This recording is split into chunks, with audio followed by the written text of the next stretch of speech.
Ողջույն բոլորին, այսօր առաջարկում եմ միասին պատրաստենք շատ համեղ խրթխրթան թխվածքաբլիթներ ամենահասանելի բաղադրիչներով։ Այս թխվածքաբլիթները պատրաստվում են ընդամենը 5 րոպեում չհաշված թխվելու ժամանակահատվածը և սպառվում են նույնքան արագ։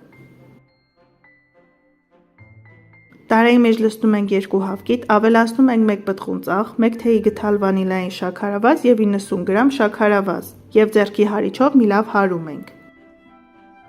Ինչպես նշեցի, այս թխվածքաբլիթները պատրաստվում են շատ արագ, նույնիսկ էլեկտրական հարիչ օգտագործելու անհրաժեշտություն չկա։ Բոլոր բաղադրիչները միացնում ենք և խմորը արդեն պատրաստ է։ Խմոր պատրաստ լինելուց հետո անմիջապես պետք է ձևավորենք թխվածքաբլիթները և թխենք, խմոր պետք չէ թողնել, որպեսզի այն հասունանա։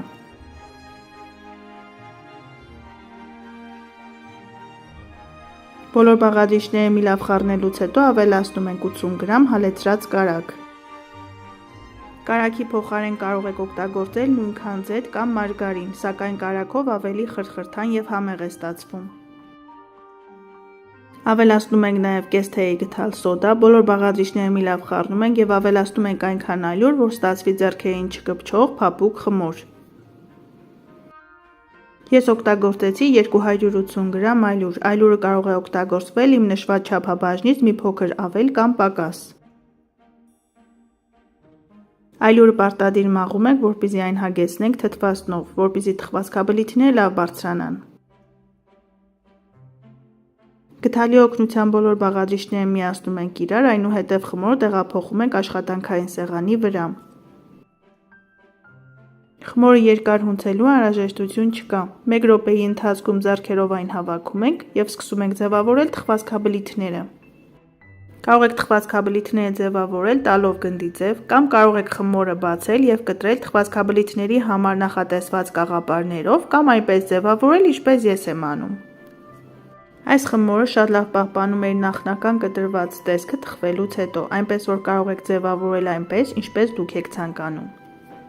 Խմորը ես բաժանում եմ 4 հավասար մասի և այսպես ձեռքերով երկարացնում եմ, ալյուր ավելացնելու անհրաժեշտություն չկա, և կտրատում եմ։ Հարգելիներս, եթե առաջին անգամ եք միացել հայկական խոհանոց ալիքին կամ հետևում եք իմ տեսանյութերին առանց բաժանորդագրվելու, խնդրում եմ բաժանորդագրվեք և սեղմեք զանգակ կոճակը, չմոռանաք նաև հավանել տեսանյութը։ Թխվածքաբլիթները թխում ենք նախապես տաքացված ջեռոցում 180 աստիճան Ցելսիուս ջերմաստիճանում, մինչև գեղեցիկ կարմրեն։ Մեր շատ համեղ վանիլային համով խրթխրթան թխվածքաբլիթները արդեն պատրաստ են, մնում է ավելացնենք շաքարի փոշի և վայելենք։ Այս թխվածքաբլիթները կարելի է արագ պատրաստել այն ժամանակ, երբ սուրճի կամ թեյի հետ ցանկանում եք ինչ-որ շատ համեղ բան համտեսել։ Տեսեք, թե որքան փխշուն են և որքան լավ են թխվել մեր թխվածքաբլիթները։